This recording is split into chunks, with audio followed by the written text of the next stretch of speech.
E aí, a única coisa que ela falou foi esperança. E é com essa palavra que eu começo a história que mudou completamente a minha vida e me trouxe até aqui. Era junho de 2013, minha namorada terminou comigo um pouco antes dos Dias dos Namorados. Eu saí do carro dela igual um zumbi.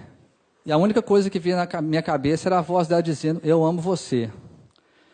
Cheguei em casa, contei para o meu pai, falei, pai, por que ela terminou comigo? Tem amor aqui dentro.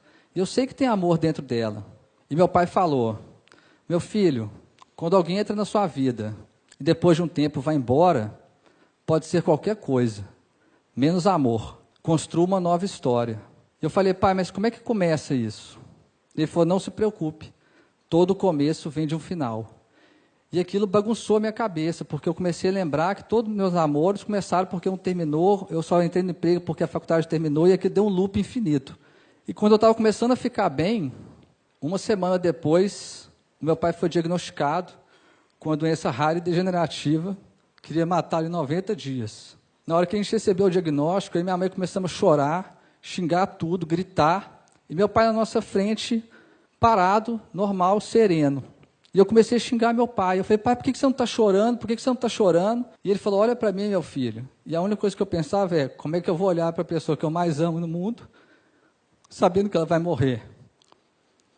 E eu não consegui olhar. E meu pai me segurou, falou, olha para mim. E aí eu olhei, e ele falou, se você soubesse que hoje era o último dia da sua vida, você ia passar de chorando. E aí eu e minha mãe ficamos parados. E eu falei, pai, você não pode morrer. E ele falou, meu filho, todo mundo vai morrer. E eu falei, pai, mas todo mundo vai morrer. E a gente, o que a gente vai fazer? Ele só respondeu, viver. E foi isso que a gente foi fazer. A gente foi viver. Voltamos a fazer coisas simples, como almoçar juntos, ir ao cinema e jantar junto. Até que a doença começou a tentar impedir meu pai de viver. E tirou a capacidade dele de falar. Eu comprei um iPad, entreguei para ele, e ele começou a escrever. Tinha uma pergunta para mim e para minha mãe. Eu peguei o iPad e comecei a escrever. Entreguei para minha mãe e a minha mãe começou a escrever. E meu pai começou a chorar, porque ele percebeu que a gente ia viver aquilo com ele. Se ele não falava, a gente não falava, a gente não ia abandonar ele. Aquelas conversas viraram lições de vida, porque eram conversas sobre o amor, sobre os inúmeros foras que eu tomava e continuo tomando, e sobre o amor que ele tinha com a minha mãe. Eu peguei aquelas conversas que viraram textos e publiquei num blog, e viralizou na internet. Milhões de pessoas liam os textos. Várias editoras do país me procuraram para publicar um livro. Eu nem sabia que meu pai escrevia e que o sonho dele era publicar um livro. Cheguei em casa correndo, falei, pai, nós vamos publicar um livro. E aí ele começou a chorar, tremer e engasgou. Eu corri e chamei minha mãe, mãe, papai está passando mal. Minha mãe veio correndo. E aí eu peguei o iPad, entreguei para ele, e ele escreveu, será que vai dar tempo? E aí eu saí correndo, desesperado, para a editora, e falei, eu não quero dinheiro, eu não quero nada. Eu só quero que o livro saia o mais rápido possível, para meu pai poder ver isso. E eles falaram, você tem todos os textos? Eu falei, tenho. Então me manda agora. Eu voltei para casa correndo, e falei, pai, nós temos que mandar os textos agora, você quer alguma coisa? E ele falou, quero que o último texto seja o meu. Eu falei, tá bom, qual que é o texto? Ele falou, eu acabei de escrever, mas você precisa me prometer uma coisa. Eu falei, o que foi? Você só pode ler depois que eu morrer. Eu falei, pai, como assim, pai? E eu falei para ele, tá bom, pai, então você tem que me prometer uma coisa. E ele escreveu o quê? Você não pode morrer. E aí, eu e meu pai cumprimos a promessa. A gente lançou o nosso livro, Faça Amor, Não Faça Jogo. Mais de 400 pessoas no lançamento, eu, meu pai, minha mãe, minha sobrinha. O livro virou best-seller no país. Só que aí a doença tentou impedir meu pai de viver. E tirou a capacidade dele de andar.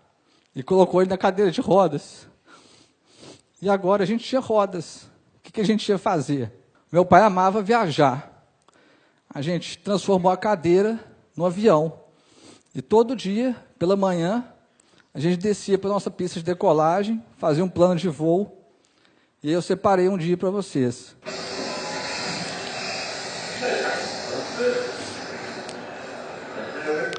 Eu não lembro se esse dia a gente estava para Nova Zelândia, foram muitas viagens. E sempre que a gente terminava, pousava, eu pegava o iPad, entrava no país que a gente estava e a gente ficava vendo as imagens. Estudava a cultura do país e tudo. Meu pai, há mais de 30 anos, ia toda sexta-feira com 2 irmãos na mesma pizzaria. Ele continuou indo de cadeira de rodas. Só que a doença tentou impedir meu pai de viver e tirou a capacidade dele de comer. E aí os irmãos deles, meus tios, começaram a ir lá em casa toda sexta-feira e falaram que a pizzaria não tinha graça sem meu pai. E aí eles ficavam rindo, dando risada, e meu pai começou a chorar quando eles fizeram isso, porque ele viu que os irmãos dele não iam abandonar ele, e não abandonaram. Foram lá em casa toda sexta-feira até o último dia de vida do meu pai. Meu pai, ele formou em Ouro Preto, Minas Gerais, e ele tinha 3 amigos. Quando eles formaram, eles combinaram que de 5 em 5 anos eles iam se ver. Naquele ano, meu pai estava muito debilitado e não conseguiu ir. Os 3 amigos dele, cada formando, tem uma foto pregada na República. Os 3 amigos pegaram as fotos dos 4, pegaram a estrada, chegaram lá em casa de surpresa, pregaram as fotos no quarto do meu pai e falaram: a nossa República é a sua casa. E meu pai começou a chorar, e todo mundo começou a chorar, porque ele viu que os amigos dele não iam abandonar. E não abandonaram, trocaram 5 em 5 anos para 1 em 1 mês eles iam lá e faziam a nova festa da República. No dia 2 de julho de 2015, os meus pais completavam 46 anos de casado.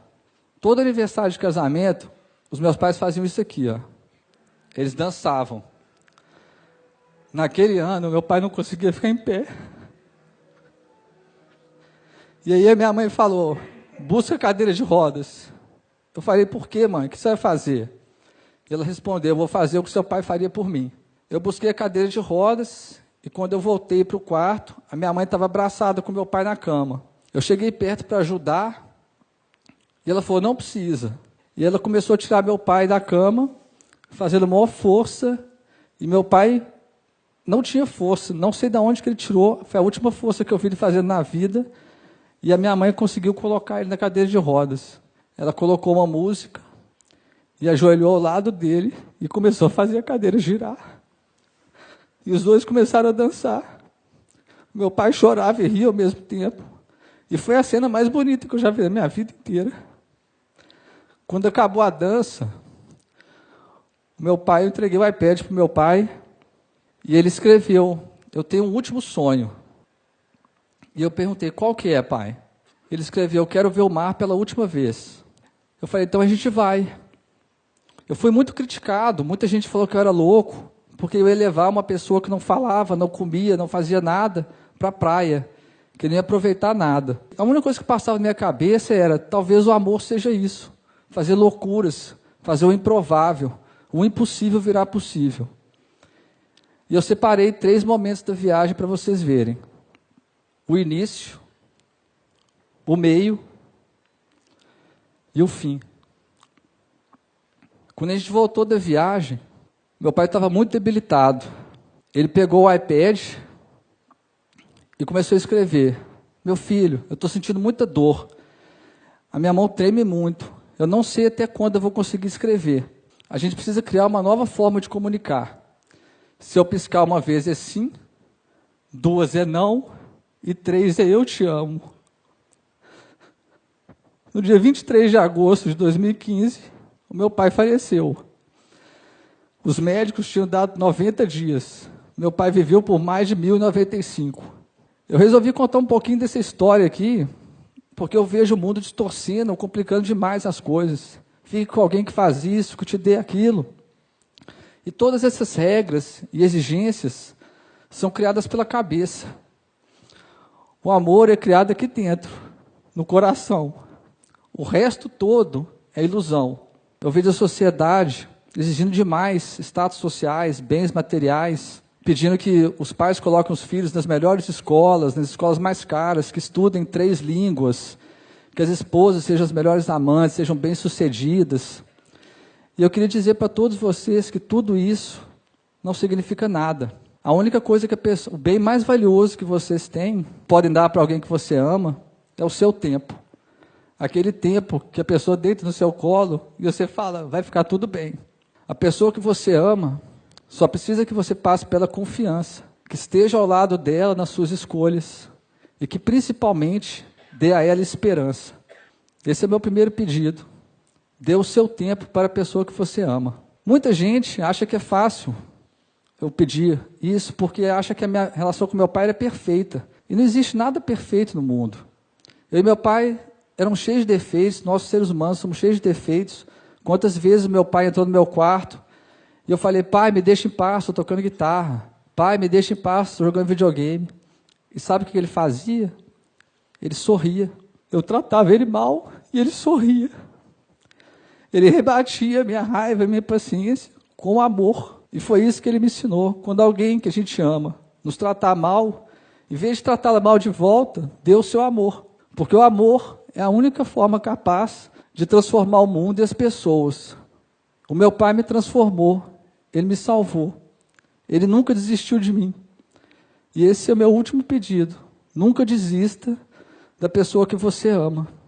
E agora, vocês devem estar querendo saber o que é o amor. Acreditar. Esse é meu enigma.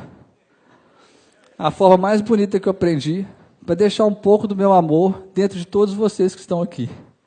Fique com Deus. Obrigado.